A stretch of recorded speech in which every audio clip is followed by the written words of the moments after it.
So as a kid, I did my homework at the library after school, and it was a place to meet with my friends. But more recently, it's a place that I go to every week with my kids. My youngest is 2, and we go to yoga at the library and playgroup at the library.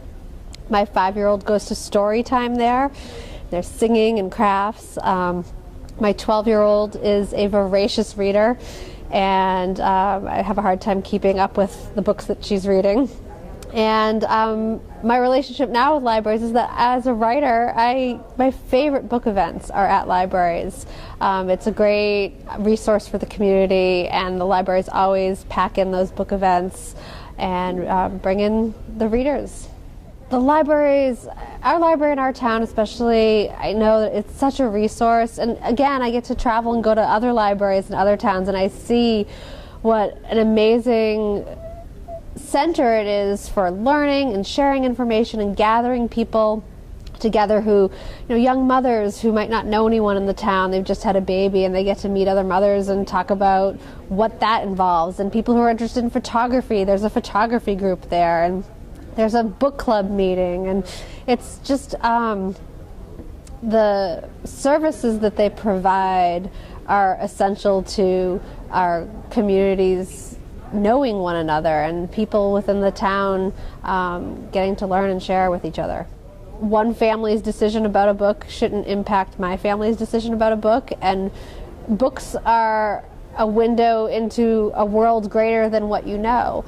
And so if I have a religion or a way of thinking that is specific to me and my family, that doesn't mean that I can't learn about somebody else's religion or somebody else's way of thinking, and it broadens people's worlds. And the books that I've seen that are on the ban list, it breaks my heart. My next book is going to be about a family dealing with Huntington's disease. This is a disease that's purely genetic.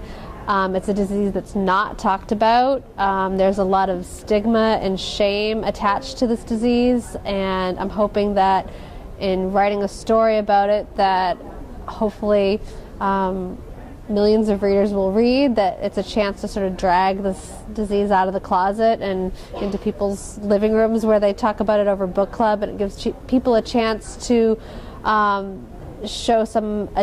give this disease and the people who live with it some attention and awareness, understanding, empathy, because again, it's hard to cure a disease that doesn't exist, so we got to put this disease on the map. Huntington's disease is 100% genetic, so if your mom or dad has it, each kid has a 50-50 chance of getting it.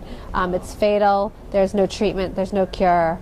The symptoms are sort of the mirror image of Parkinson's, so if Parkinson's does this, Huntington's is a lot of involuntary movement to the point where you can't speak. And then there's a lot of behavioral and psychiatric components to it as well.